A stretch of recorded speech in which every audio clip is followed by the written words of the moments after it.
It's time to get up. Nah. For real. Actual King Smith. Let's go. Wake up, wake up, wake up. What you sleeping on your life for? Wake up, wake up, wake up. Every day's a chance for more. Wake up, wake up, wake up. Hands up, let the beat thump. Wake up, wake up, wake up. Hey, wake up. Alarm clock ringing, but your mind still tired. Dreams on snooze, yeah, goals on fire. Everybody talk, but few take steps. Same old excuses, different regrets. I ain't here preaching, I'm here reminding. Pressure make diamonds, timing divine. You got breath in your body, fire in your chest. So why you living like you set up for less? Get up off that couch, move your feet. New mindset every time we meet. No doom scrolling, no fear feed. This the real talk over funky beats. Wake up, wake up, wake up. What you sleeping on your life for? Wake up, wake up, wake up. Every day's a chance for more. Wake up, wake up, wake up. Hands up, let the beat thump. Wake up, wake up, wake up. Hey, go.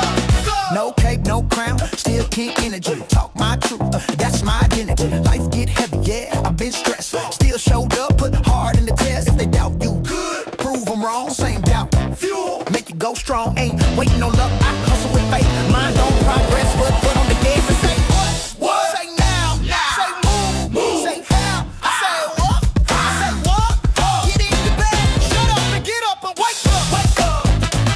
It's a moment, don't waste none. Wake up, wake up, wake up. Sun still rise, so you ain't done. Wake up, wake up, wake up. Beat knocking, let your soul jump. Wake up, wake up, wake up. Hey, wake up. Yeah, this ain't motivation. This is a reminder. Wake up, wake up. Hey, hey, hey. Hey.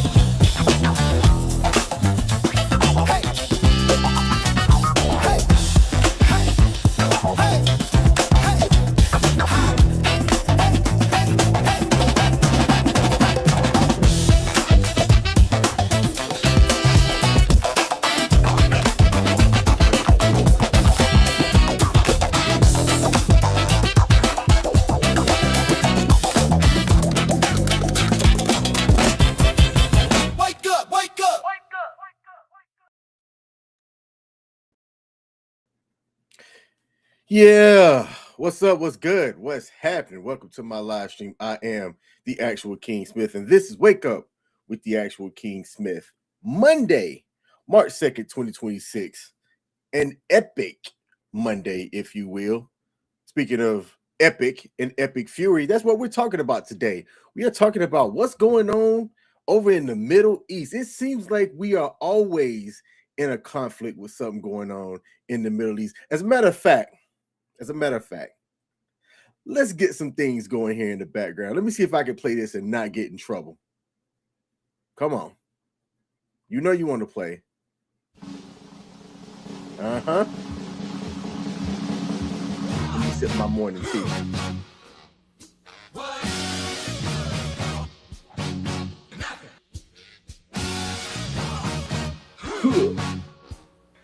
What is it good for? Yeah, let's let this marinate a bit while some people join.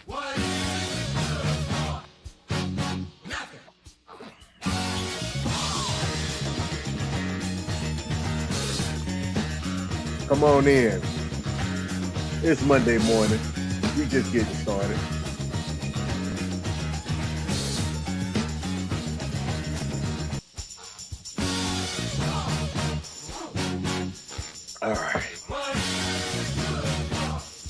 All right, let's slow this down. Man, war, what is it good for? Who we got in the building here? Shout out to Fanboy Podcast is in the building. Fanbo Podcast. Apologies for saying your name wrong. Said top of the morning, God woke me up to see another day. That is a blessing. It is every day that you are able to take breath on this earth, whether you're afflicted with ailments or not, is a good day. I value life. Which is a little bit central to what I'm going to ask on the live stream today, bring up and talk about and get y'all's opinion. What do y'all think about what's going on with this conflict overseas? So if you have been living under a rock, you choose to stay away from media or news outlets, let's have a conversation. Here's what's going on right now.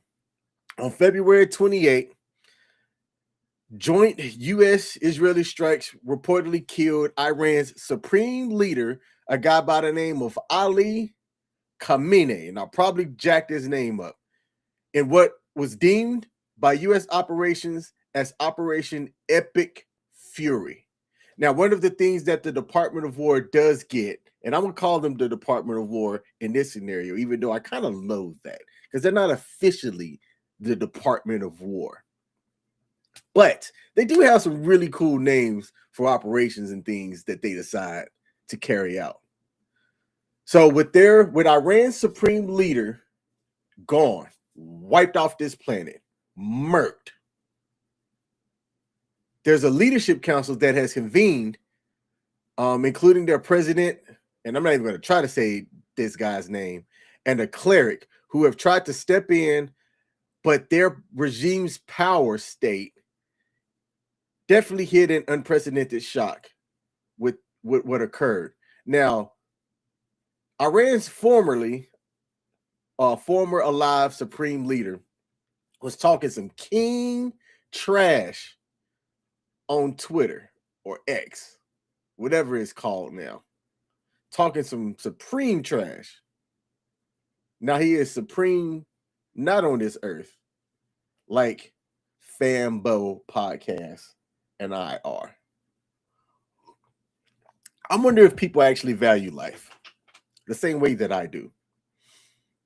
Now, there's an active military campaign that is ongoing.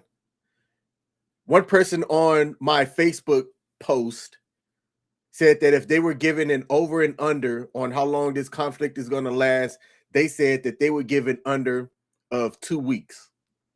And I'm like, no, I don't think so. This one feels a little bit different. I'm not entirely too sure how our military operations is treating this, but I do have a military background. For those of y'all that don't know who I am, I was an in-flight refueler on the KC-135 for just under 10 years. I am not a military expert by no means, but I have had my fair share of combat and combat support sorties or flights, if you don't understand what that technical term is. I have had my fair share and a lot of combat flights and a lot of combat support flights. And I understand the logistics that goes around these type of operations, right? When you have joint operations, and again, I am not an expert. CNN or anybody else out there watching this, whatever government watchdog is out there, not an expert, not sharing anything that I'm not supposed to share, just speaking overview logistics, like, which y'all can make your own inferences on how things are looking. When you have to coordinate between air, ground, and sea assets, there's a joint structure that handles all of that. And the way that it occurs, the ball can get dropped in some aspects, but in other aspects where things matter, it doesn't. If you don't think that the government knows where you are, they know. If you don't think that the government has capabilities to be able to reach out and touch you, they do. Plain and simple. And things are different now versus when I was in over about 10 to 15 years ago. There's additional technologies and capabilities that I'm not even aware of, that when the Department of War put this little 3-page PowerPoint that talked about what Operation Epic Fury was. As a matter of fact, I'm gonna see if I can go find that. Let me see if I can go find that. Department of War, because I thought it was interesting the way that they talked about what assets were used in Operation Epic Fury. Let's see. Here we go. There's gonna be. Let me see if I could go find that. Or was that CENTCOM's page? You know what? It might have been CENTCOM's page. I got to pause to go find this. CENTCOM is U.S. Central Command, because I thought that PowerPoint was interesting where it talked about, here it is. I found it. All right. So let me make this bigger. That's what she said. And then I'm going to come in here and share my screen. Where we at? Here we go. So if you go to CENTCOM's page right here, they had this whole what looked like a PowerPoint where it talked about the first 24 hours of Operation Epic Fury. And I found this to be interesting that they're making a choice to do this. Oh, and this is my Facebook page. It's not private. It's public. Go over there and shoot me a follow if you're not following me over on Facebook. Just look up King Smith and look for what looks like an airplane symbol. All right. Operation Epic Fury. U.S. Central Command, CENTCOM, commenced Operation Epic Fury at the direction of the President of the United States. CENTCOM forces are striking targets to dismantle Iranian regime security apparatus, prioritizing locations that pose an imminent threat. And I'm going to highlight that part because there are some, they say that there's always casualties of war, and there are some reported casualties of young children in a school getting murked. And again, this occurred February 28, 2026 at 1:18 a.m. our time, or Eastern, actually. All right. Next slide, as they say. Now, they talk about U.S. assets employed. Take a look at everything that they chose to list. You are smoking crack if you don't think that there was other things that were done that were out there that wasn't included in this. And they even kind of like wrote it up here, and special capabilities we can't list here down at the bottom. Let me put myself back on screen. You have to know that there's other stuff that they're talking about that they don't have out here. But right here where it says refueling tanker aircraft, that's what I did. Right on the screen, I don't think y'all can see my mouse on the right side, about 5 from the bottom, refueling tanker aircrafts.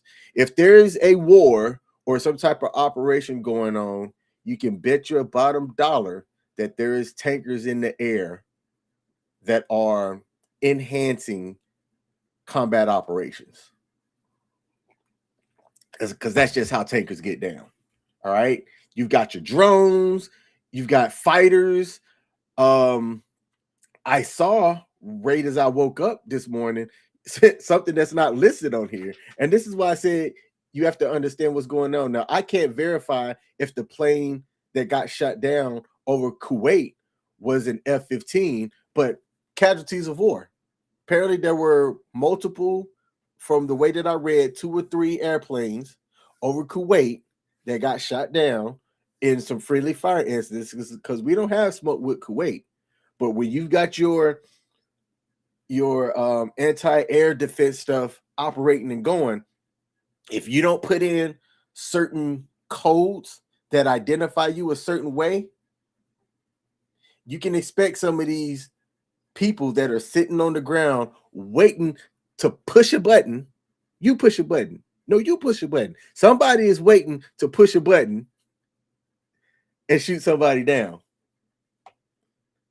That apparently occurred over Kuwait, where 2 or 3 U.S. pilots got shot down over friendly fire incident. Casualty of war. Now, the last slide that it lists here, where it says types of targets, they talk about command and control centers that Iran has, Iranian naval ships, ballistic missiles, integrated air defense systems, places like that. Strategic places. But again, there's going to be casualties of war whenever you have something like this. Okay? Let me stop sharing that. And let me come back to myself. So, right now, this is still ongoing.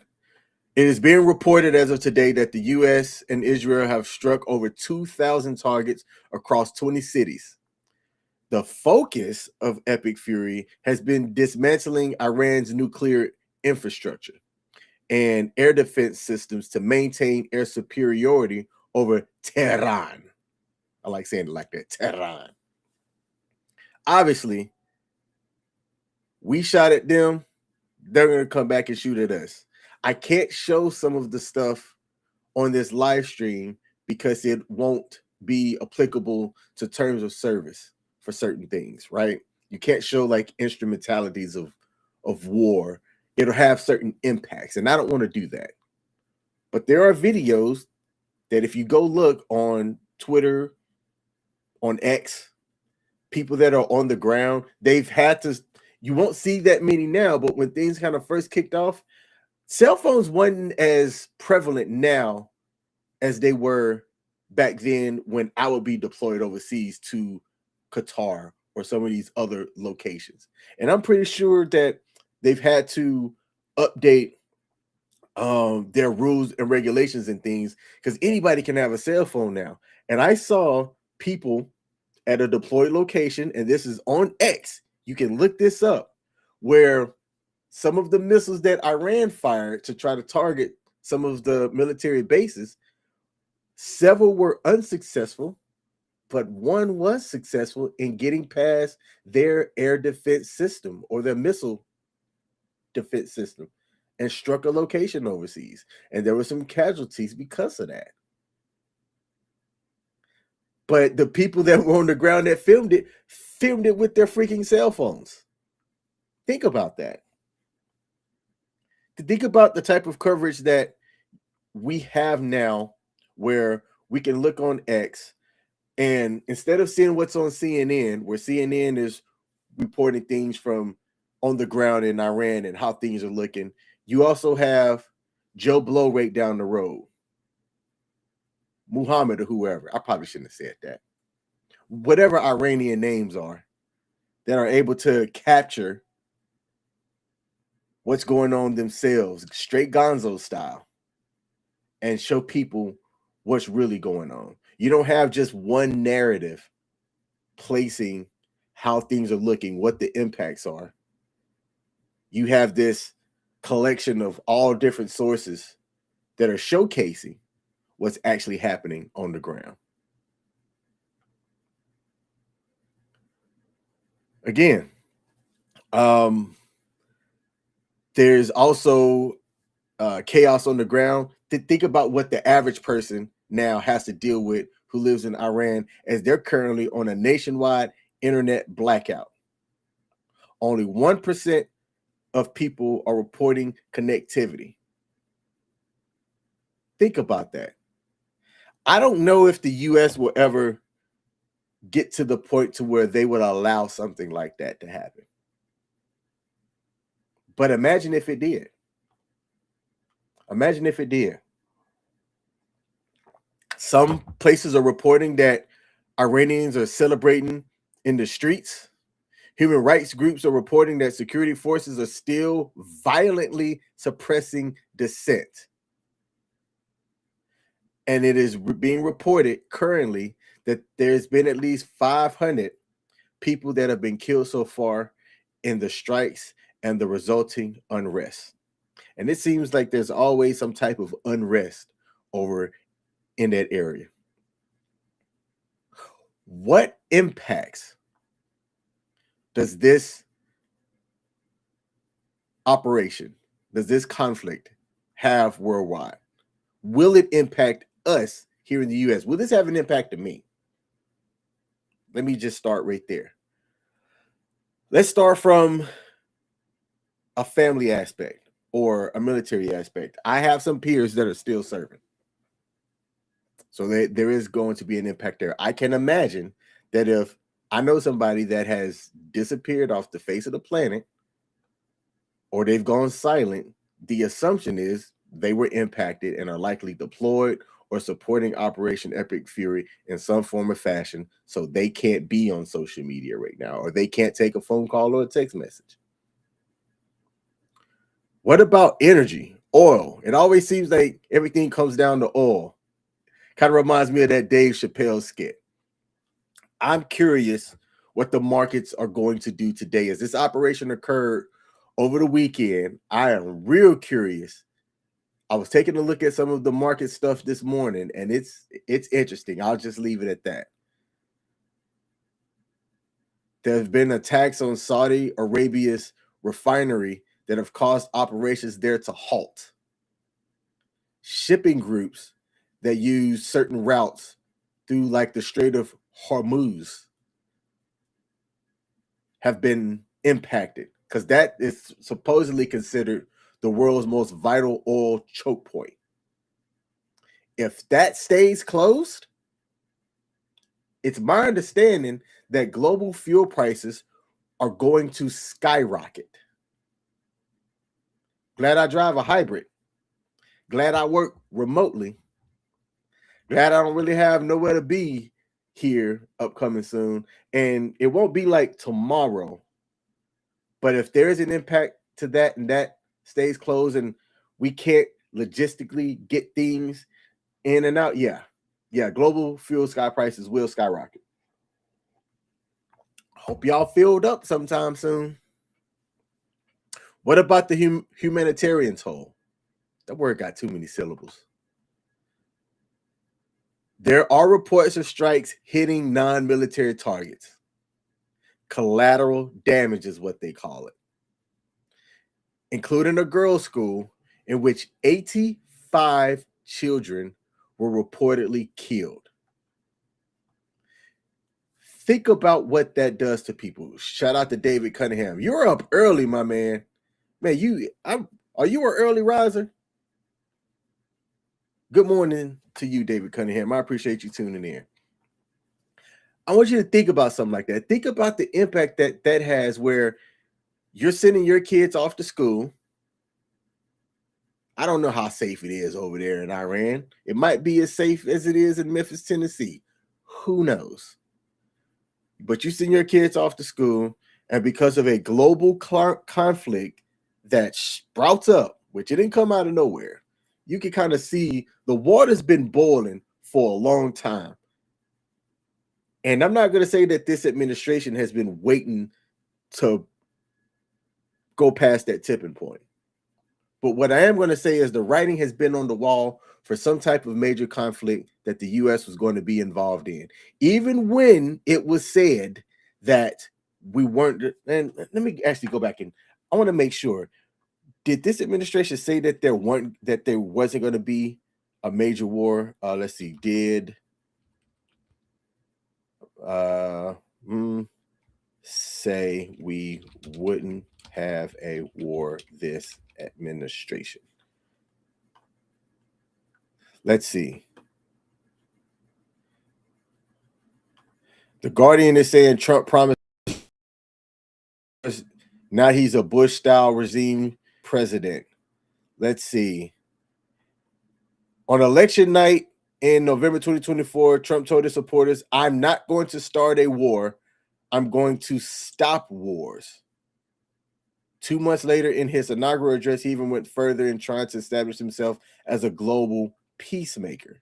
Okay, so the reports of people saying that he did make that statement is true. Now, is this classified as a war? I'm asking y'all. I really don't know. I'd have to go to the Googles and figure out, is this like a conflict? Is this just a couple of battles? Or are we at war?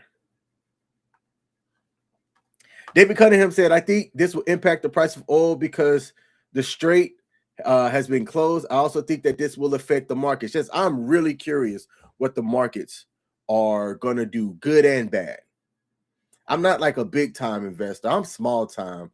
But since I've paid attention to the financial markets and global impacts and whatnot, I've been able to make some money over the last couple of years. Theo said, "Is it proven?" Which point? Which point? Because I talked and said a lot. It's Darium said, "I'm in the bushes listening in. Global politics are not my forte. Therefore, I am listening." Hey, you know what? It's Darium. Thanks for saying that.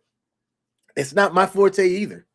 I'm more having this live stream because I would like to facilitate a conversation around this, right? Because is there an immediate impact or disruption to my life at the present moment? Not really. Could it? Maybe. David said, not this early, friend. Your live popped up. Hey, appreciate you tuning in.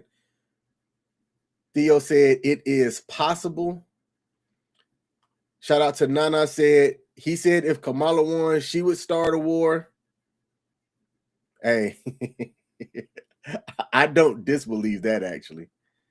It's Darren said, the cynic in me is saying follow the money. Unfortunately, it's like that. Yes, yes, yes. Where's the money going? Where's the money going? Follow the money. You can almost guess what's going to happen if you just simply follow the money, period. And David Cunningham said that a war without the approval of Congress. Okay, so he's saying that, hey, what this is a war without the approval of Congress. Operation Epic Fury. There also have been reports going back to the humanitarian toll.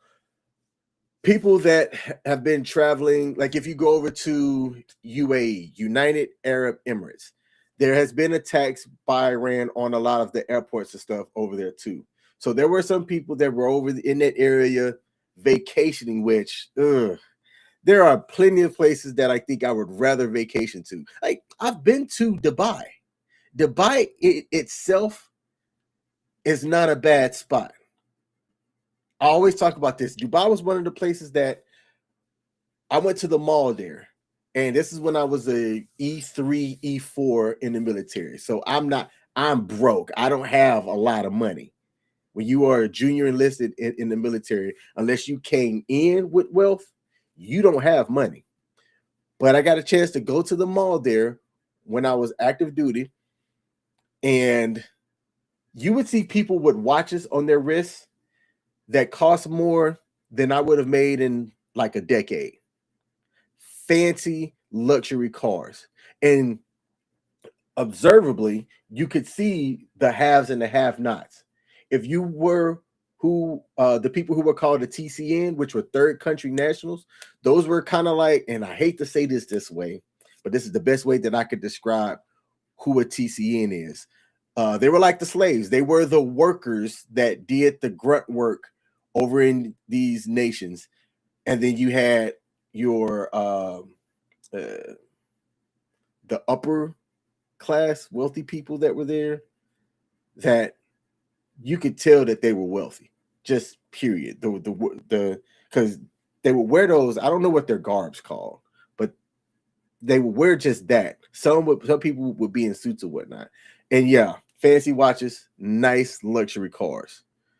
All right. Nana said this will definitely have an impact on all of us. Absolutely. I think America may be affected by sleeper cells within the country. Nobody's talking about that, but I've said that when I was having a conversation this weekend with somebody. I think about this. There have been reports of instances, and this stuff don't make national news, but in certain news outlets, they are reporting instances of people that have been arrested for giving away secrets or things like that. They've updated the current recruitment list for our military here in the U.S. And if you are of certain countries or backgrounds, when this operation kicked off, there were people that were at MEPS, which is the military, I forget what the E stands for. It could be Enlistment Processing Center. But there were people at MEPS that were ready to ship out for basic training.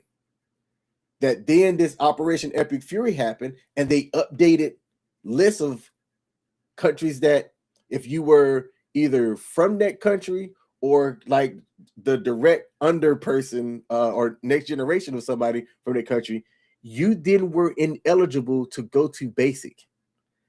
And there were some people that got caught up in that were ready to go serve our nation, or they could have been sleeper cell type people And the US said, yeah, let's update this list. And if you're from countries like Jordan, you're not enlisting or able to serve in our nation.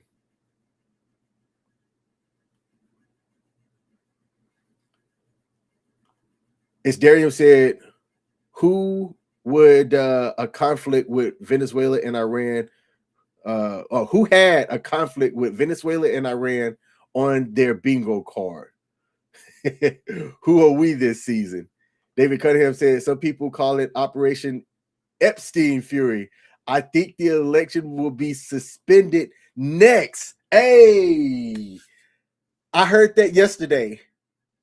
And again, I don't like to speak in conspiracies.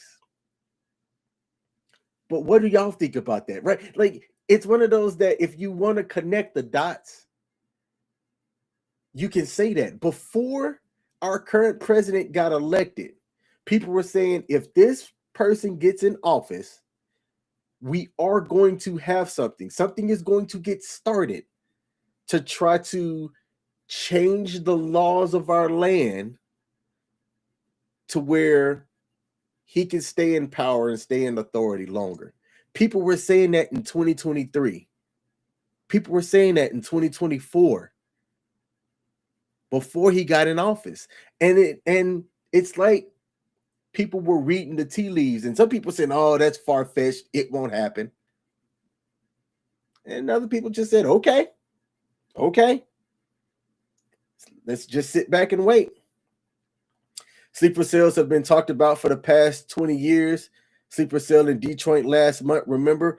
Man, what? There's things that I can't talk about because of my past. Sleeper cells are a thing. Just understand that.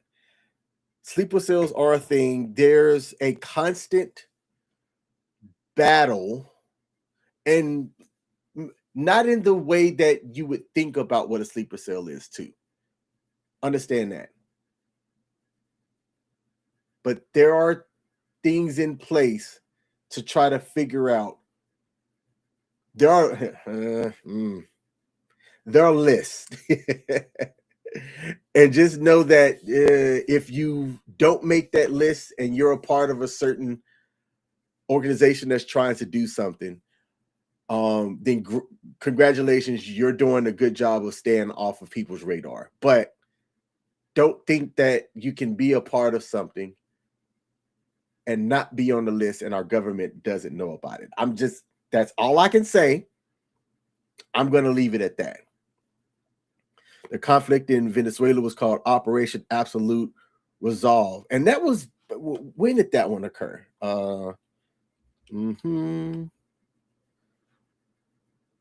Let's see. Okay, here we go. Operation Absolute Resolve. The timeline on that one. Timeline. Here we go. Yep, that one was in just last month or 2 months ago, really, when you think about it. And that one was less than 2 weeks, which again, there was a difference. When that happened, that operation occurred,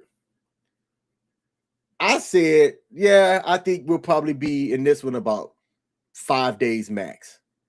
And we were in and out on that one. But Venezuela is not Iran, right?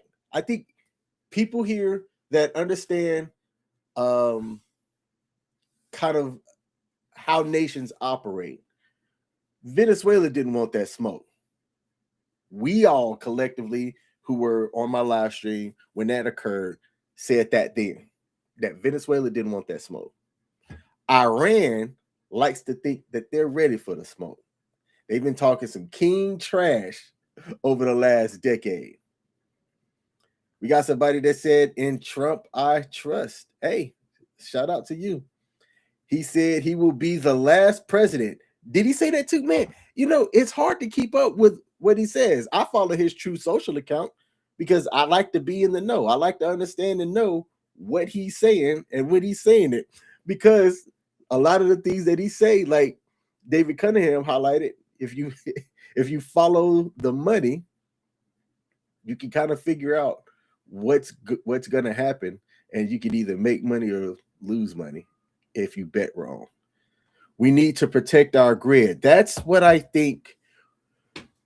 Our infrastructure is set up that it's an infrastructure, in my opinion, of the haves versus the have-nots. Like where I live, I don't worry about power outages or things like that, but there's other places in other locations that aren't set up as nice as it is with where I live. My only concern about some type of retaliatory thing with where I live, right? So the US is huge. And I'm just talking about just the continental US. And we have a lot of systems and things in place that if another country wanted to try to reach out and touch us, they would have to send some type of overwhelming systems or how do I say this? Overwhelming resources to make it work. And where I live on the East Coast. It's not hard to tell where I live because none of my social media is private. But I'm close to DC, right? And I'm not worried about a nation so much really sending something over and us not having the capability of stopping it. And then it impacts and it lands close to where I'm at. I think if you're in the middle of the country somewhere like in Kansas, you're a whole lot safer than if you are one of the coastal states.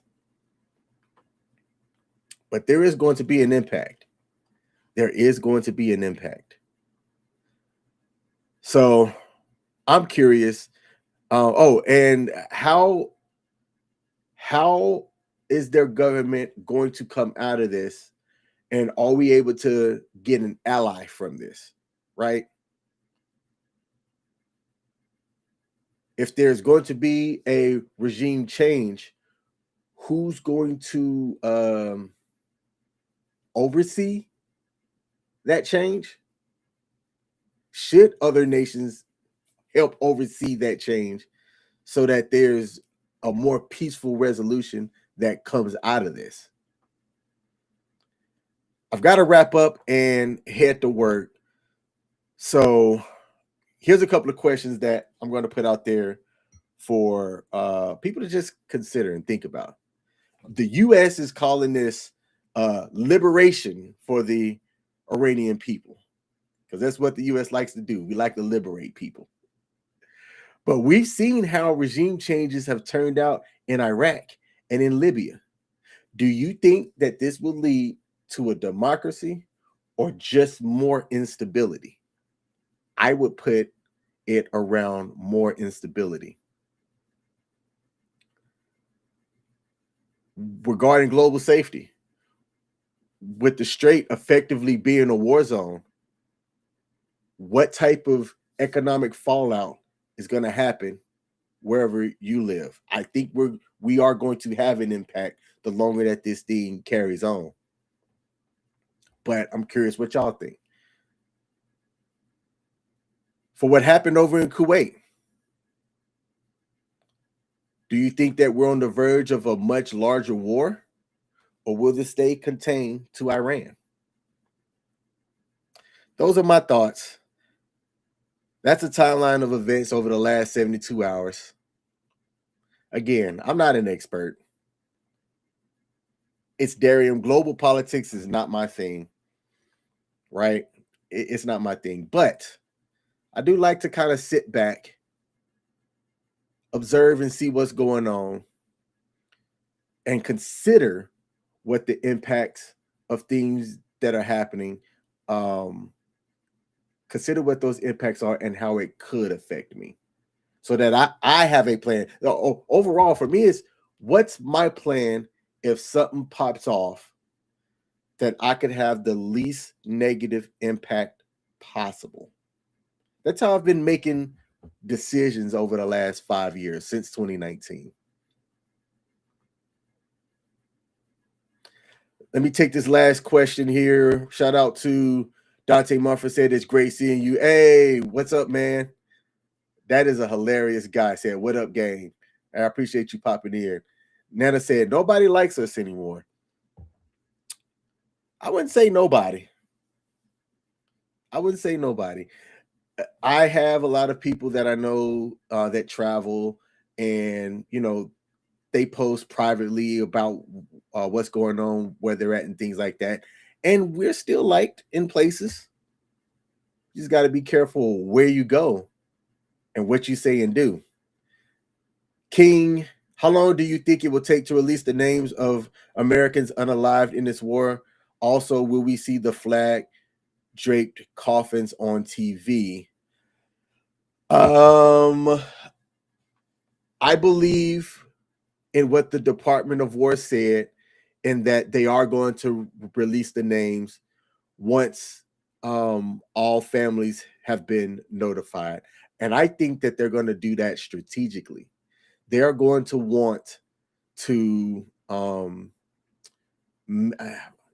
hate to say this, but politicize this and make an attempt to gain sympathy of the American people, so that if something does arise and Congress does have to get approval to go to war, it'll be a easier decision to do.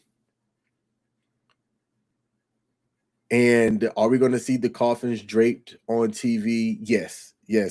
This operation, because what happened in Venezuela, and I'd have to look this up, but I don't think we had American casualties in that one. That was a shorter conflict. We were in and out. Iran is not Venezuela. They have the resources to make this thing go out. And even though we are sending epic fury at them, there's going to be casualties. And I believe that they're going to politicize this